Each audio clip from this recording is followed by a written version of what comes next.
When did you realize that hard work does not always pay off?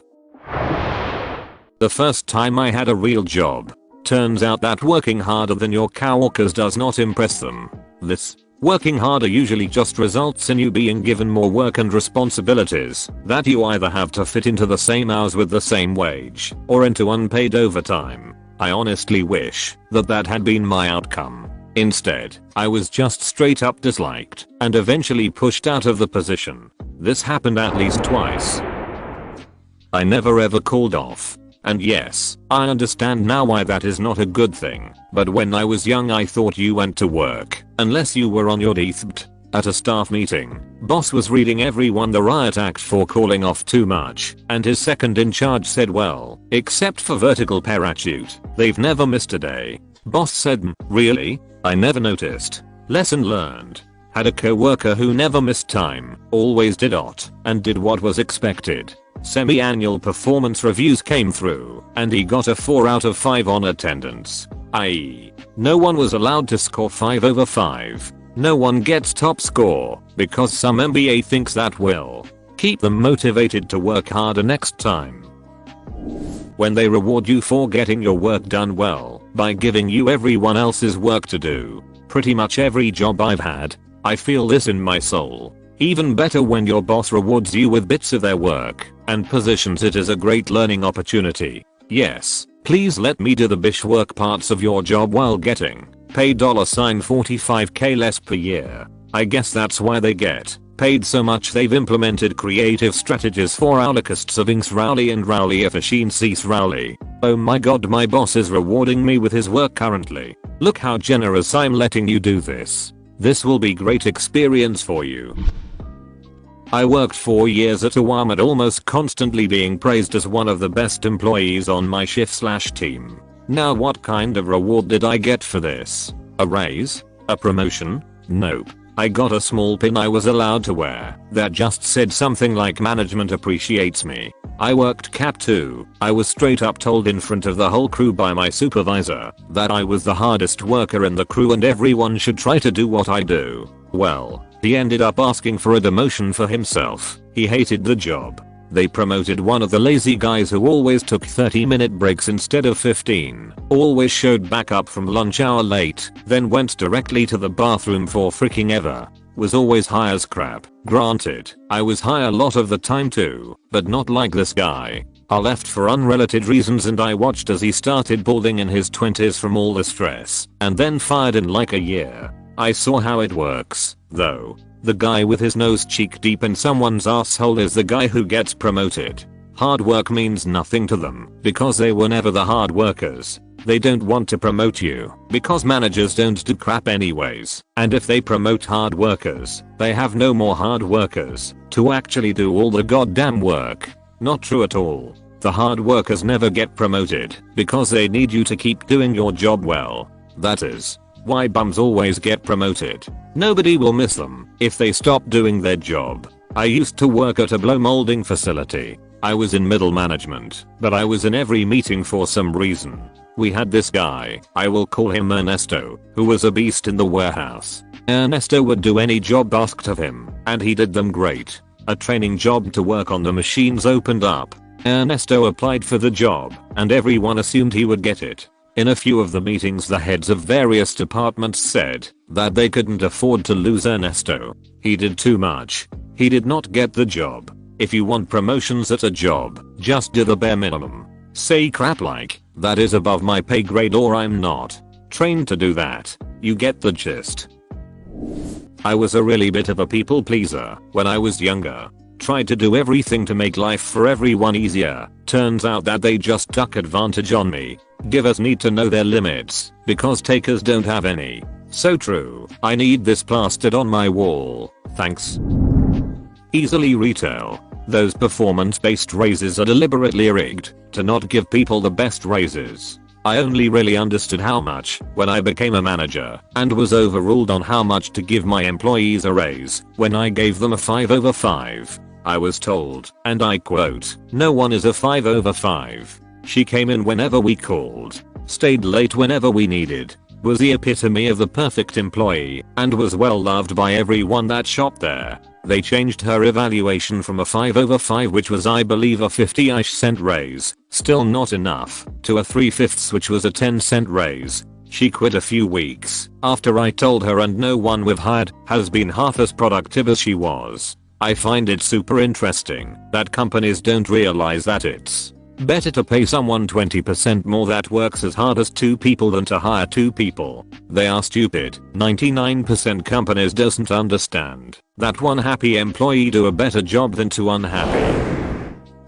When I realized I get paid the same as coworkers who are putting in bare minimum, Americans are largely captive by an illusory belief that there's something wrong with revealing their salary. In essentially every case, this reduces the information asymmetry which employers exploit to their advantage at employees' expense. Always share your salary freely and openly, and ask others this. It's the best way to get more pay and more fair pay for everyone, which only reduces employers' wealth. Currently working for a company that regularly makes mistakes on payroll. If I didn't constantly check in with coworkers, we'd all be underpaid. I've caught mistakes at least 7 different times. Worked this office job for 9 years, ever since I turned 16. They kept giving me responsibilities, never any pay raise beyond the minimum they had to, all the while telling me how I was indispensable.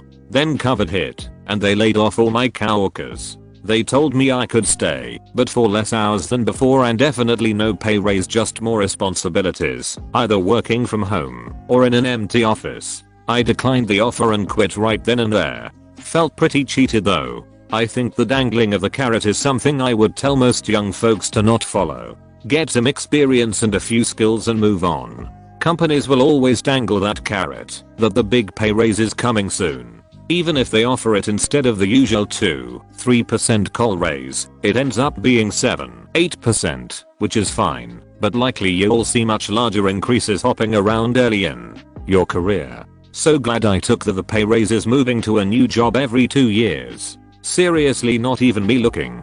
Just a random call sometimes from a recruiter. I ask for 20% more of what I'm making. Get 30%. Stupid not to take it. So I always moved. Went from 45k to 75k. That's how you supposed to do it. Worked hard at my first job for an entire year after a $0.20 raise. Got a $0.10 raise after that year, while a guy that avoided work got $0.40. So I avoided working too hard for a year and got a $0.40 raise. No bullcrap. Also passed up a crew leader position to work in an easier area. Then they made me a crew leader anyway in the new area. I didn't even ask. The company I work for now does some ass backwards stuff too. It drives me nuts. Progress takes time, and there's a fine line between getting stuck because you're too good at something and getting moved on to promote you. And that is why you change jobs every few years. I'm too specialized and have a cush job right now, so nothing else is appealing. I need to train a couple people to take my place and I can move along to my next stop, which is what I'm looking forward to. Just too bad that it'll take me 2 years to train a decent replacement. There wasn't one particular moment for me, but the saying "it's better to be lucky than good" is oh so true at times. Sure, working hard helps, but being at the right place at the right time is often overlooked by those that purely equate hard work with success. Malcolm Gladwell talks about right place right time in Outliers. It's fascinating. Also made me realize how much luck there is in succeeding. Sometimes we do all the work and it's not at the right place or right time, so we still fail. Wow, I've never seen anyone mention this book. I recommend it all the time and I can never get anyone to read it because it's hard to make it sound good, even though it's a great read lol.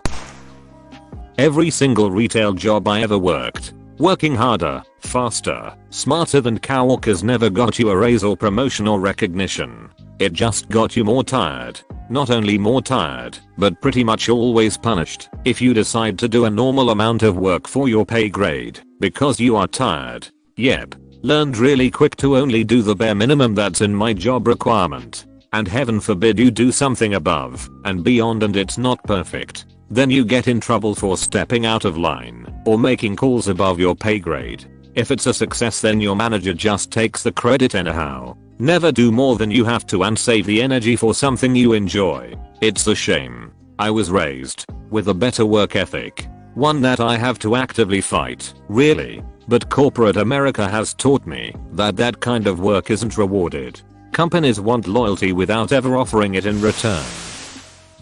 I've worked blue collar jobs my entire life. It's a good way to pay a mortgage and not much more. If by chance I ever find a way to retire, I'll be too broken down physically to enjoy it. There are 2 Moldovan guys where I worked that would be billionaires if hard work made you rich. Working harder than everybody else at your job rarely gets you anything good. More often, it results in the boss going, "Oh, look how productive you are. I'll give you more work, but I'll still pay you the same as everybody else who's only doing half as much as you are." Set the bar low, friends. Yeah, so far in all my jobs the only thing that ever happened when I worked hard was I was given more work. Every single time I stepped up all it ever ended up with was more responsibility and more stress, and no extra money.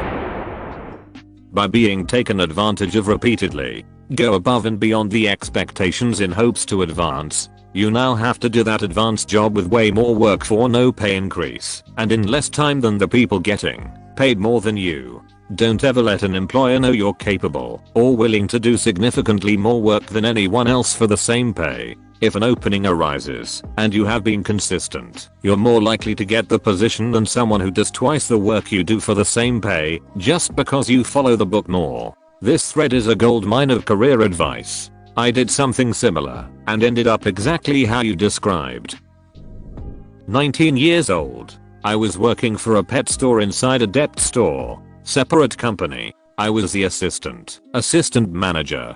Third in line. The assistant manager lived like 40 miles away, so she wasn't there very often, and the manager was being treated for ovarian cancer and lived 20 miles away. I lived 1 mile away. Keep in mind that, even though I wasn't the manager, I was ordering thousands of dollars of stuff every week. Calling the supply company, unloading it, stocking it, keeping records, etc. Training new employees. During one January snowstorm in New England we got hit with 2 feet of snow overnight. I got called to go in, since the store had no power. I walked a mile in 2 feet of snow trying not to get hit by the fishtailing cars. I get there at 8 AM, and they let me in, while the few customers standing outside are mad. So I spend the entire day, 8 hours, taking care of the fish, birds, mammals, snakes, etc. Changing their litter, feeding them, removing the dead fish, since the tanks were getting cooler with no heat, etc. My boss thanked me. She was great. 6 months later I show up for my shift and my manager and her sister are standing there. Her sister was manager of another store of ours. Her sister talked to me and explained I was being let go because the quality of my work had dropped. I looked at my boss whose head had been down, not looking at me. She gave me a look that basically screamed, "This isn't me." This came from above. She didn't say anything other than sorry, but the look told the entire story. I was mad at the sister at the time, but quickly got over it. I realized what was up because I was running the entire store. So no, my quality hadn't slipped. 6 months later the company went bankrupt and out of business. I laughed. The most insane part to me is that there were mad customers waiting outside of the pet store in 2 feet of snow. No, they were waiting outside the depth store that the pet store was inside of. They wanted de-icer, shovels, etc. But the store had no power, so no registers. Think Walmart with a separate company doing pets. This was before Walmart was nationwide, and it wasn't Walmart. Like most people here, my first job, I was working at a pizza place known for letting you, the customer, bake the pizzas at home. I was working minimum wage, but I felt like I'd been there a while and wanted to move up. So I talked to my boss about a possible raise. She said she'd keep an eye on my performance over the next month and see if I deserved it. Now, there was another employee there by the name of Jimmy. Jimmy was great if there was a rush, because in those instances, just having an extra pair of hands makes a difference. But in all other aspects of running the store, he was useless. He slacked off and left his work for the rest of us to do. Of course, the manager loved him. After a month of picking up every shift I could and doing every unpleasant task assigned to me. My boss tells me that I've been doing a fantastic job and that I earned my raise. I looked in my check and I was now making an extra $0.50/HR. Not great, but I was 16 at the time and it felt like the squeaky wheel got the grease. Until I find out that Jimmy also got a $0.50 raise. And everyone else did too. Turns out the minimum wage was increasing nationally and they were legally obligated to give everyone a raise. When I confronted her about this, she turned the tables on me, telling me that talking about my pay with other employees was unprofessional. She went on vacation shortly after that. I taped my 2-week notice to her door the day after she left. This is the thing that sucks the most about promotions. Managers promote people that they get along with best, not those who have the best performance. I'm not a social butterfly, but I'm a good project manager. Yet not being a social butterfly is what will hold me back most in life. I'm not socially awkward, I'm just introverted and have a more keep your head down and work mentality when I'm just in much less of a socialize about our weekend on my break type. When I lost my student council election in 11th grade because although I'd run a thorough campaign with promises, lots of posters and actual campaigning, I lost to the popular dude who was on the football team. A similar thing happened at my sister's school. One kid worked their ass off campaigning, made feasible promises, etc. The other one was literally entered as a joke and didn't even run any signs or promises. They came in 5th. There were only 2 names on the ballot. More people voted for Chuck Norris, Eric Cartman, and Leroy Jenkins. They made everyone revote and would not count their vote unless they voted for an actual student. And the kid who campaigned managed to lose votes, going down from about 8 votes to 6 out of 900. I can tell you why. They were on the debate team. Nobody liked the debate team. Even the teachers hated having them in class. But who won the first election? When I was proficient at my work and the boss brought in her old husband to replace me, I did the most amount of work on that particular task, the most anyone had ever done, but it wasn't good enough to keep me employed. I also did a great, determined job in the warehouse, but because the boss liked keeping us as casuals and cutting costs wherever possible and glaring at me too, I realized that working hard wasn't worth it. So study hard and earn qualifications and become a worthy asset. There's no such thing as indispensable, just expensive to replace. Worked for a company for a few years in my early 20s. Busted my ass and was essentially doing a manager's job for very little money. Our manager left a while before and they just had me take on his duties. They employed a 40-year-old guy to help in the warehouse doing basic stuff. They hired him on twice my salary. I brought it up with the owner and asked for a pay rise, laid out why I deserved one, and went about it in the right way. His response was no, as I'm young. The other guy has a family and a house, that's why he's getting paid more. I could have lost my crap. Realized I needed to cut my losses. I quit on the spot. That's always an excuse. Good job recognizing the bullcrap.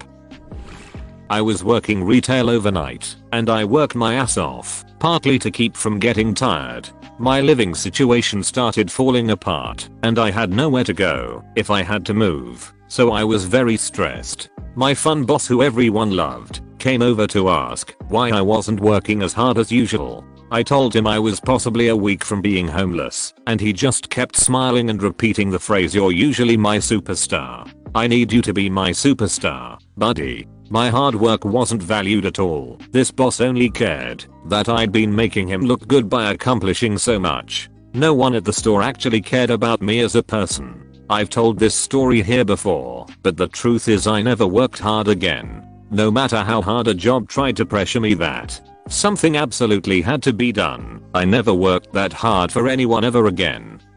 All I have to say is frick your boss.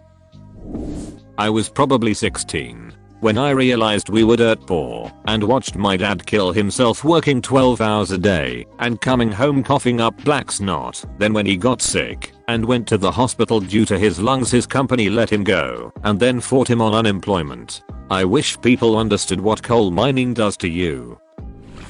Hard work pays off when it's your own crap you're working on. Working at a job.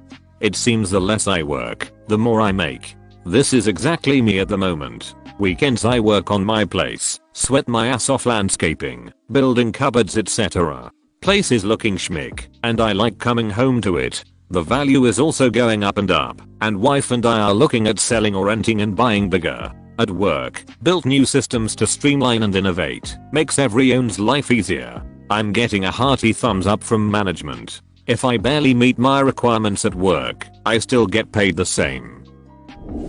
I made more in Tesla stock than what I make in a yearly salary, and I didn't do crap for Tesla while I gave my best years and soul to my work.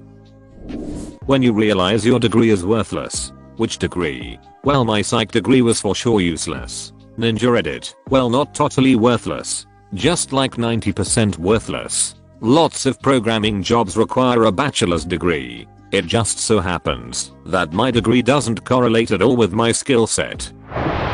At work, it's not about what you know, it's about who you know. Nepotism is king in a work environment, and no matter how much hard work you put in a job, if the higher ups don't like you, don't expect to move up. Or if higher ups are all family, friends or know each other, good luck. Multiple times. In school, group projects, I always was one of the couple of people who would do their part, and then I would have to make up for others not doing anything. Work. 1. I worked my way up to being a shift manager at a gas station that basically allowed me to carry a key to the store and run the daily reports. I got no pay increase. 2. Now I'm a software developer, and I found out pretty quickly that if I stayed ahead of the added features curve, that I get no extra praise or recognition. Now, I do still stay ahead of the curve, but I only send out required updates when it's due. Kind of annoying, but it means I do less work in the day. In school, grades are kinda meaningless compared to the experience and knowledge you gained, and the skills you've sharpened for picking up the slack. Yeah, your slacker mates might get higher grades because they sucked peens behind closed doors, but they learned nothing from the projects. I didn't care too much about grades when I became a senior. For software devs, I would say that doing normal is good enough, unless you're a CTO with big stakes in the company. PR count is more important than actual work output. I would still offer to take on the most challenging features because I wanna learn and better myself though. Just make sure your tasks are as broken up way more than as necessary to give your boomer boss the impression it's a huge pile of work and needs thrice the amount of time to do. Pad in as much buzzwords as possible during meetings. The tech illiterates dig that. After 17 years of working for a small company, I left as they were taking multiple companies into receivership. There is no such thing as loyalty. You are working for you and your family. Management and owners will never care about you. If your job is terrible, toe the line until you can find a better one and move on. Invest in yourself. Today, when my dad told me about his boss that bought himself a brand new Mercedes-Benz while he keeps cutting pay from all the workers in his factory, even though thanks to them, he has record profits even in this corona crisis. Marx was right. My first job was a cashier at Burger King. I worked my ass off. I was 16 over 17, in high school, working over 40 hours every week because frick child labor laws. Somehow my grades didn't suffer, but my health did. I regularly would only get maybe 5 hours of sleep a week to a maximum of 4 or 5 a night, and that was very rare. Usually only when I had a day off, and most assignments caught up. Got a couple raises, but it wasn't worth what I was working. Many managers hated being the manager or even hated working, so they would give me their keys and say if I need anything, they would be out back smoking, in having sex in the bathroom, or outside on the phone, etc. Their whole shift. I became the manager without the pay. Finally got tired of it and put my 2 weeks in. They said if I stayed I would be a manager. So I stayed. Waited a couple weeks. Nothing. They hired a new dude straight on as a manager. Same deal. Dude just gave me his keys and stayed in the office on his phone. When I asked about being manager, the GM said they couldn't make me a manager because I'm needed in drive-thru and they won't be able to find a replacement. Okay, so give me a raise. No, we can't afford that. Make me a manager. No, we like you where you are. Okay, finally put my 2 weeks in and left officially.